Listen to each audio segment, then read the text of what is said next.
Hi guys, welcome back to our channel. இந்த வீடியோவில் என்ன பார்க்க போகிறோன்றது பார்த்தீங்கன்னா, என்னோட சப்ஸ்கிரைபரில் ஒரு சிஸ்டர் வந்துட்டு ரொம்ப நாளாக கேட்டுட்ருக்காங்க. என்னென்னு பார்த்தீங்கன்னா, என்னோட மொட்டை போட்ட எக்ஸ்பீரியன்ஸ் எப்படி இருக்குது அப்படின்னு. அதாவது என்னோட முடி வந்து கொஞ்சம் லாங்காக தான் இருக்கும். என்னோட மொட்டை போட்ட வீடியோ உங்களுக்கு எப்படி சிஸ்டர், உங்களோட எக்ஸ்பீரியன்ஸ் வந்துட்டு எனக்கு ஷேர் பண்ணுங்கன்னு சொல்லியிருந்தாங்க.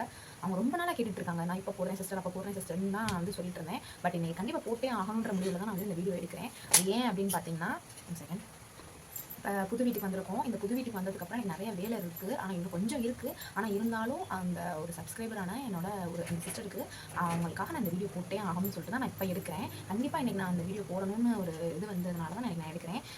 இப்போ நம்ம சேனலை ஃபஸ்ட் டைம் பார்க்குறீங்கன்னா சப்ஸ்கிரைப் பண்ணிடுங்க. நம்ம வீடியோஸ் பிடிச்சிருந்துச்சுன்னா லைக் பண்ணிட்டு கமெண்ட் பண்ணிடுங்க. இப்போ வந்துட்டு நம்ம வீடியோக்குள்ளே போகலாம். என்னென்னு பார்த்தீங்கன்னா, நான் வந்துட்டு எதனால் மொட்டை எடுத்தேன், ஃபஸ்ட்டு எங்கே மொட்டை எடுத்தேன், என்ன காரணத்தினால மொட்டை எடுத்தேன் அப்படின்றத வச்சு சொல்லிடுறேன். எதனால் மொட்டை எடுத்தேன் அப்படின்னு பார்த்தீங்கன்னா, நான் வந்துட்டு 3 இயர்ஸ் கழிச்சு தான் வந்துட்டு நான் ப்ரெக்னென்ட் ஆனேன். எனக்கு கல்யாணம் ஆகி 5 வருஷம் ஆச்சு. 3 இயர்ஸ் கழிச்சு ப்ரெக்னென்ட் ஆனேன். என்னோட வந்து அந்த ப்ரெக்னென்சி ஜேர்னியில் வந்துட்டு எனக்கு வந்து சொல்ல முடியாத கஷ்டங்கள், சொல்ல முடியாத இழப்புகள், சொல்ல முடியாத என்ன சொல்கிறது, ரொம்ப கஷ்டப்பட்டேன். அதோடு வந்து உடலளவிலையும் மனதளவிலையும் ரொம்ப கஷ்டப்பட்டேன். அது எல்லாத்தையுமே எனக்கு சரி செஞ்சு கொடு அப்படின்னு சொல்லிட்டு தான் நான் முருகன் கிட்ட வேண்டியிருந்தேன். அது எந்த ஊரில், எந்த முருகன் கோயிலில் போய் நான் மொட்டை எடுத்தேன்றதை நான் சொல்கிறேன். வீடியோ தொடர்ந்து பாருங்கள்.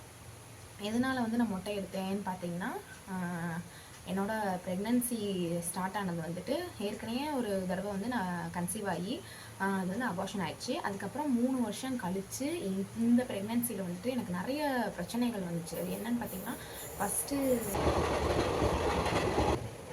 Sorry for the disturbance. Train நம்ம வீட்டுக்கு ப்ரைவேட் ஆகிறதுனால ட்ரெயின் போயிருக்கு. அந்த சவுண்டுனால தான் கொஞ்சம் சவுண்டு கேட்டிருக்கோம். நான் மைக் போடாதனால சவுண்டு கேட்குதான்றதே டவுட்டாக தான் இருக்குது. இதனால் கொஞ்சம் அட்ஜஸ்ட் பண்ணிக்கோங்க. நெக்ஸ்ட் டைம் வந்து நான் மைக் வாங்கிடுறேன். வந்து என்னென்னு பார்த்தீங்கன்னா, ப்ரெக்னன்சி டைமில் வந்துட்டு நான் வந்து 2 மந்த்ஸ் ப்ரெக்னென்ட் டைமில் செகண்ட் மந்த் ப்ரெக்னன்சியில் வந்துட்டு எங்கள் அம்மா என் கூட தான் இருந்தாங்க. அதாவது நான் எப்போ ப்ரெக்னென்ட் ஆனேன்னு தெரிஞ்சதுலேருந்து எங்கள் அம்மா என் கூட தான் இருந்தாங்க. 2வது ப்ரெக்னன்சி 3வது மந்தில் வந்துட்டு அம்மாவுக்கு வந்து கொஞ்சம் முடியாமல் போய் அம்மா வந்து தவறிட்டாங்க. அது எனக்கு பெரிய இழப்பு. யாராக இருந்தாலுமே அதுதான் அம்மா கூடயே இருக்கும்னு நினைப்போம். பட் வந்து அம்மா இறந்தது எனக்கு பெரிய இழப்பு.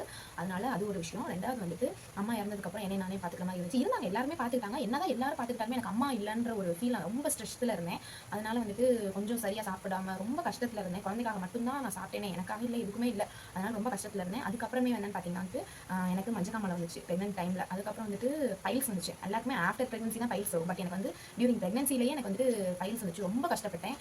அப்புறம் மஞ்சக்காமலாம் 1 மாதத்துக்கு வந்து எதுவுமே ஆசைப்பட்டது சாப்பிட முடியாமல் வெறும் தயிர் சோறு, வெறும் தண்ணி சோறாக சாப்பிட்டு ரொம்ப கஷ்டப்பட்டேன். அதுக்கப்புறமேட்டும் பார்த்தீங்கன்னாவே எனக்கு வந்துட்டு இன்னொன்று நம்ம சொல்லுவாங்க, கர்ப்பப்பையில் வந்து பித்தப்பையை நம்ம சொன்னாங்க, அது வந்து இறங்கிருச்சு, நீங்கள் மாடி ஏறக்கூடாது அப்படின்னு சொல்லிட்டாங்க. ரொம்ப ஒரு ஸ்ட்ரகிளில் தான் வந்து என்னோட குழந்தையை நான் பெற்றெடுத்தேன்.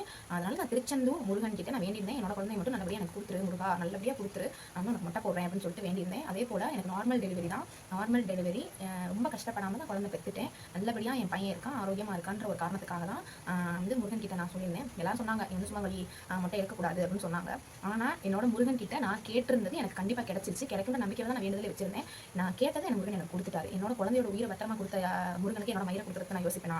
என்னோட முடி வந்துட்டு எனக்கு வளர்ந்துடும். அது எத்தனை நாள் வளர்ந்துடும்? நான் இப்போ என்ன சொல்கிறேன், நான் போட்டு ஒரு வருஷம் வச்சுக்கோங்களேன், வர ஏப்ரலோட 1 வருஷம் ஆகுது. எனக்கு இந்த முடி வளர்ந்துருச்சு. இதுக்கு மேலே முடி வளருன்ற வந்து எனக்கு நம்பிக்கை இருக்குது. முடி வளர்றதுல என்ன நம்பிக்கை? முடி கண்டிப்பாக வளரும். அதனால தான் போட்டேன். திருச்செந்தூர் முருகன் கோயிலுக்கு போய் மொட்டை போட்டேன். மொட்டை போகிற நேரம் வரைக்கும் வந்து எனக்கு வந்து ஹார்ட் பீட்லாம் வந்து பக் பக் பக் பக் பக் பக்னு அடிச்சுக்கிட்டே தான் இருந்துச்சு. மொட்டை போட உட்காந்ததுக்கப்புறமே யோசிச்சேன். எனக்கு ஹஸ்பண்ட் சொன்னாங்க, நீ போடாத, உனக்கு பதில் நான் போட்டுக்கிறேன் தான் சொன்னாங்க.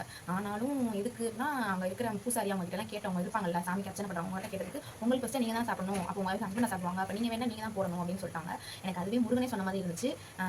நீ தானே வேண்டியிருந்தா அப்போ நீயே போட்டுறேன் அப்படின்ற மாதிரி இருந்துச்சு. அதனால் நான் வந்துட்டு போயிட்டேன். மொட்டை போடுறது உட்காந்ததுக்கப்புறமே எனக்கு வந்துட்டு ஒரு மாதிரியாக தான் இருந்துச்சு. அப்புறம் வந்து என்னோட குழந்தைய வந்து நல்லபடியாக எனக்கு முருகன் கொடுத்துட்டாரு அப்படின்றத நினைக்கும் போது, முடி போனால் போயிட்டு போகுது அப்படின்னு சொல்லிட்டு நான் மொட்டை எடுத்தேன். மொட்டை எடுக்கிறப்ப பயமாக தான் இருந்துச்சு. அதுக்கப்புறம் மொட்டை எடுத்ததுக்கப்புறம் ஆஃப்டர் அந்த வீடியோ இருக்குது, நான் அந்த வீடியோவும் நான் உங்களுக்கு போடுறேன். மொட்டை எடுத்ததுக்கு அப்புறமாவுமே எனக்கு வந்து வெளியே போக தான் ஷையாக தான் இருந்துச்சு. அப்பயுமே நான் வந்து ஒரு கேப் வாங்கிட்டேன், 2 கேப் வாங்கிட்டேன். வெளியே போகிறப்ப வந்து போட்டுக்கிட்டேன். வீட்டில் இருக்கும்போது ஃப்ரீயாக தான் இருந்தேன். சிஸ்டர், உங்களுக்காக தான் இந்த வீடியோ, செல்வி சிஸ்டர், உங்களுக்காக தான் இந்த வீடியோ, உங்களுக்காக மட்டுமே தான். ரொம்ப நாளாக கேட்டுட்டு இருந்தீங்க. மினிமம் எப்படி ஒரு 20 டேஸ் கிட்ட ஆயிடுச்சு நீங்கள் கேட்டு என்னால் போட முடியல. அது ஃபஸ்ட்டு சாரி. உங்களுக்காக தான் இந்த வீடியோ போட்டிருக்கேன். என்னோட எக்ஸ்பீரியன்ஸ் என்னன்றதை நான் உங்கள்கிட்ட ஷேர் பண்ணிட்டேன். ஓவராலாக சொல்ல போனால், மொட்டை எடுக்கிறது நீங்கள் என்ன வேண்டிக்கிறீங்களோ அந்த வேண்டுதல் நடந்துருச்சுன்னா கண்டிப்பாக நீங்கள் எடுங்க, கூச்சப்படாதீங்க. எல்லாரும் சொல்லுவாங்க, மொட்டை எடுக்காத, அசிங்கமாக இருப்ப, பொம்பளத்தில் மொட்டை எடுக்கக்கூடாதுன்னு சொல்லுவாங்க. நீங்கள் எடுங்க, கண்டிப்பாக எடுங்க. உங்களுக்கு வந்துட்டு வேண்டியிருந்தீங்க, அது வேண்டுதல் நடந்துருச்சு அப்படின்னு உங்களுக்கு தோணுச்சுன்னா நீங்கள் எடுங்க, கூச்சப்படாதீங்க. நம்ம வந்து ஒரு வேண்டுதல் வச்சுருந்துருக்கோம், அந்த வேண்டுதலுக்காக நம்ம எடுப்போம். முடி வளர்ந்துடும், கண்டிப்பாக வளரும். 1 இல்லை 2 இல்லை 3 இல்லை, சீக்கிரமாகவே வளர்ந்துடும். 3 மாதத்துலேயே எனக்கு வந்து கொஞ்சம் வாழ்க்கை மாதிரி வளர்ந்துச்சு. இப்போ எனக்கு ஒரு 8-10 மாதம் வச்சுக்கோங்களேன், வர ஏப்ரல் தான் ஒரு வருஷம் ஆகுது. ஒரு 10 மாதத்துல எனக்கு இந்த அளவுக்கு வளர்ந்துருச்சு. கண்டிப்பாக வளரும். நீங்கள் எதுக்காகவும் பயப்படாதீங்க. உங்களுக்கு முடி வந்து மொட்டை எடுக்கணும் அப்படின்ற வேண்டுதல் வச்சுருந்தீங்கன்னா நீங்கள் எடுத்துருங்க, தாராளமாக எடுக்கலாம். அடுத்தவங்களுக்காக நீங்கள் இந்த வேண்டுதலை வந்து நிப்பாட்டி வைக்காதீங்க. எதுக்காகவும் பயப்படாதீங்க சிஸ்டர், கண்டிப்பாக நீங்கள் எடுங்க. நல்லதே தான் நடக்கும் எல்லாருக்கும். நன்றி. நம்ம வீடியோ ஃபஸ்ட் டைம் பார்த்தீங்கன்னா சப்ஸ்கிரைப் பண்ணிடுங்க. நம்ம வீடியோ பிடிச்சிருந்தா லைக் பண்ணி கமெண்ட் பண்ணுங்கள். தேங்க்யூ.